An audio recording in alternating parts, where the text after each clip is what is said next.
क्या आप जानते हैं ठंड में अलाव अंगीठी आपकी मौत का कारण बन सकता है। ठंड में आग तापने के लिए अंगीठी जलाते हैं क्या? बंद कर दीजिए, मौत हो सकती है ना।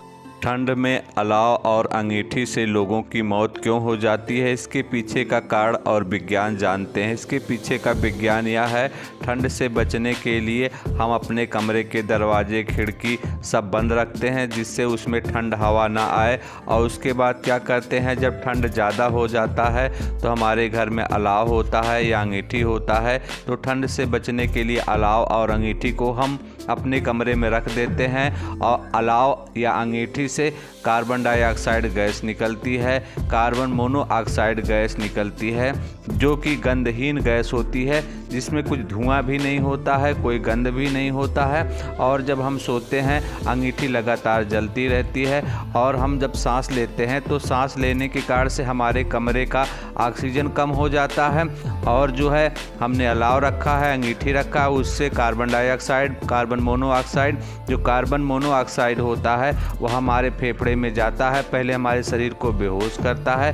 बेहोश करने के बाद हमारा होश गायब हो जाता है। जब हमारा होश गायब हो जाता है तो धीरे धीरे उस कमरे में जितने सदस्य रहते हैं पहले बेहोश होते हैं, उसके बाद धीरे धीरे एक दो सदस्यों की मौत हो जाती है। अब सवाल उठता है कि ठंड से बचने के लिए क्या हम इलेक्ट्रिक हीटर, इलेक्ट्रिक ब्लोअर का प्रयोग कर सकते हैं? हाँ, कर सकते हैं। सावधानी के साथ आप बंद कमरे में इलेक्ट्रिक हीटर, इलेक्ट्रिक ब्लोअर लगाते हैं तो आप इसका उपयोग कर सकते हैं। यदि थोड़े देर के बाद यदि आपका इलेक्ट्रिक हीटर या इलेक्ट्रिक ब्लोअर ऑफ हो जाता है, लंबे समय तक यदि इलेक्ट्रिक हीटर या ब्लोअर का बंद कमरे में इस्तेमाल करेंगे तो इसमें कार्बन डाइऑक्साइड गैस नहीं बनेगा, कार्बन मोनोऑक्साइड गैस नहीं बनेगा। इसमें हीटर का तार होता है, टंगस्टन का होता है, उसमें से उष्मा निकलती है जो कि रेडिएशन के रूप में निकलती है, जिसके कारण से आपके चमड़े में जलन हो सकता है और तकलीफ़ हो सकता है। और इस तरह से आपको थोड़ी दिक्कत होगी, हाथ पैर में छोटे छोटे दाने निकल सकते हैं, चमड़ी में इन्फेक्शन हो सकता है। तो इस तरह थोड़ी प्रॉब्लम होगी लेकिन ज़्यादा प्रॉब्लम नहीं होगी और आपके कमरे में आग लगने की संभावना रहेगी।